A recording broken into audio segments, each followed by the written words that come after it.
श्री स्वामी समर्थ. तुम्हा सर्वांचे आपल्या यूट्यूब चॅनलवरती मी अगदी मनापासून स्वागत करते.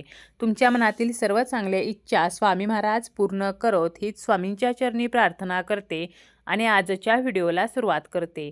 आजच्या व्हिडिओमध्ये आपण पाहणार आहोत ते म्हणजे दत्त जयंतीची पूजा अगदी साध्या आणि सोप्या पद्धतीने घरच्या घरी कशी करायची.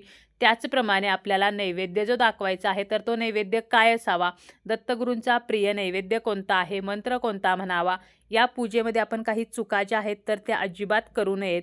त्याचप्रमाणे जर आपल्याकडे दत्तगुरूंचा फोटो नसेल, मूर्ती नसेल किंवा दत्तगुरूंच्या कोणत्याही अवताराची प्रतिमा नसेल तर मग ही पूजा आपण नक्की कशाची करावी तर हे सुद्धा व्हिडिओच्या शेवटी आपण पाहणार आहोत.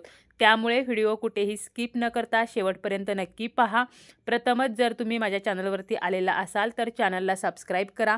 व्हिडिओ माहितीपूर्ण वाटला तर व्हिडिओला लाईक करा.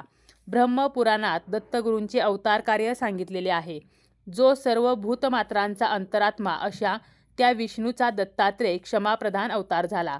वेद, कर्मकांड आणि यज्ञक्रिया यांचा लोप होऊ लागला असताना, धर्म कमी होऊन अधर्म वाढला असताना आणि सत्य नष्ट होऊन असत्य स्थिर होत असताना, धर्म व्याकुळ झाला असताना दत्तगुरूंनी वेदांना, कर्मकांडाला व यज्ञांना पुन्हा प्रतिष्ठा मिळवून दिली. दत्तगुरू जे आहेत तर ते आपल्या भक्तांना होणारा त्रास लगेचच दूर करत असतात. त्यांच्या मंत्रामध्ये सुद्धा इतकी शक्ती आहे की त्यांचा आपण जर जप केला तर आपल्या ज्या मनोकामना आहेत तर त्या पूर्ण होतात.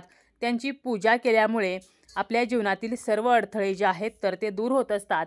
दत्तगुरूंना विष्णूंचा अवतार मानले जाते. पौराणिकतेनुसार दत्तगुरूंचा जन्म हा मार्गशीर्ष महिन्याच्या पौर्णिमेला झाला होता. दत्तांना त्रिदेव ब्रह्मा, विष्णू, महेश यांचे संयुक्त रूप मानले जाते. दत्तांना 3 तोंडे आणि 6 हात आहेत. दत्तांची पूजा केल्यामुळे पितृदोषापासून सुद्धा आपल्याला मुक्ती मिळत असते. महर्षी अत्री आणि माता सती अनुसया यांचे पुत्र असलेल्या दत्तांची पूजा केल्यामुळे त्रिदेवांची कृपा प्राप्त होत असते असे सुद्धा मानले जाते. त्याचप्रमाणे माता अनुसयाच्या पवित्रतेच्या परीक्षेवर प्रसन्न होऊन त्रिदेवांनी एकत्रितपणे तिच्या पुत्रांना जन्म दिला. दत्त जयंतीची पूजा जी आहे तर त्यात आपल्याला कधी करायची आहे, नक्की 14 डिसेंबरला की 15 डिसेंबरला ही पूजा करायची आहे. ही पूजा कशी करायची आहे, नैवेद्य काय असावा तर हेच आपण आता पाहणार आहोत. 14 डिसेंबर 2024 रोजी मार्गशीर्ष पौर्णिमा जी आहे तर ती सायंकाळी 4:59 सुरू होत असून 15 डिसेंबर रोजी दुपारी 2:31 समाप्ती होणार आहे. मृग नक्षत्रावरती प्रदोष काळात दत्तात्रेयाने अवतार घेतला होता. त्यामुळे दत्त जयंती जी आहे तर ती 14 डिसेंबरला साजरी केली जाणार आहे.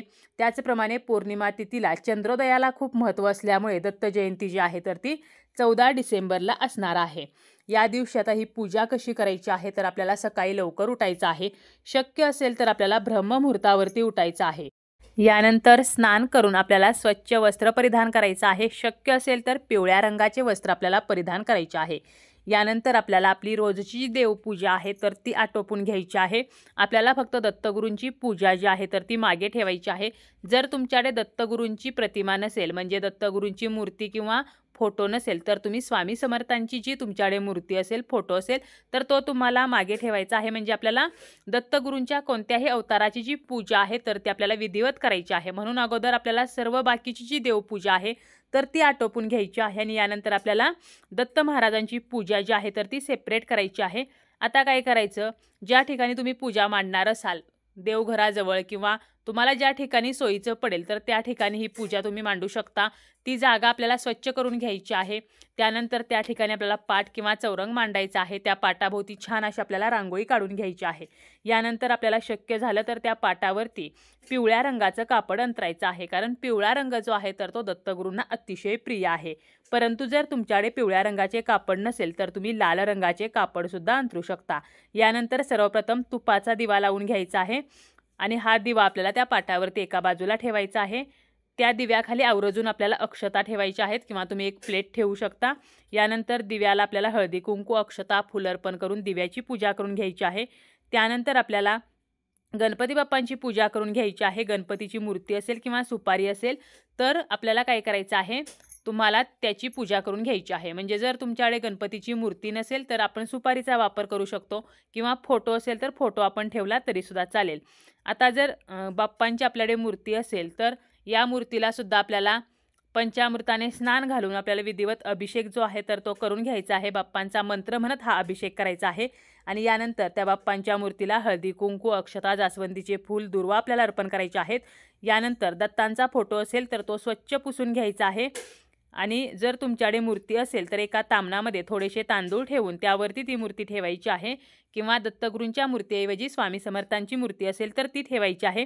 प्रथम स्वच्छ पाण्याने, त्यानंतर पंचामृताने आणि पुन्हा पाण्याने आपल्याला अभिषेक करून घ्यायचा आहे आणि यावेळेला सुद्धा आपल्याला दत्तगुरूंच्या मंत्राचा जप करायचा आहे किंवा स्वामी समर्थांची जर मूर्ती असेल तर श्री स्वामी समर्थ म्हणत आपल्याला हा अभिषेक जो आहे तर तो करून घ्यायचा आहे. त्यानंतर मूर्ती जी आहे तर ती कोरडी करून पाटावरती आपल्याला थोडेसे तांदूळ ठेवायचे आहेत आणि त्यावरती ही मूर्ती ठेवायची आहे. त्या मूर्तीला आपल्याला अत्तर लावायचं आहे, त्यानंतर चंदन किंवा अष्टगंध लावायचा आहे. त्यानंतर आपल्याला फुले अर्पण करायची आहेत. आवर्जून पिवळ्या रंगाची फुले अर्पण करावीत. सोनचाफ्याची फुले मिळाली तर ती अर्पण करायची आहेत. त्यानंतर आपल्याला अगरबत्ती, धूप लावायचा आहे आणि नैवेद्य अर्पण करायचा आहे आणि आरती करायची आहे. दत्त जयंतीच्या पूजेमध्ये अवधूत गीतेचा पाठ केला तर पितृदोषापासून मुक्ती मिळते अशी सुद्धा मान्यता आहे आणि सर्व पूजा झाल्यानंतर दत्त स्तोत्र जे आहे तर त्याचे सुद्धा आपल्याला पठण करायचं आहे. तर अशी साध्या सोप्या पद्धतीने आपल्याला ही पूजा जी आहे तर ती करायची आहे. आता मंत्र आपल्याला कोणता म्हणायचा आहे तर बघा 2 ते 3 मंत्र आहेत तर यापैकी कोणताही एक मंत्र आपण म्हणू शकतो.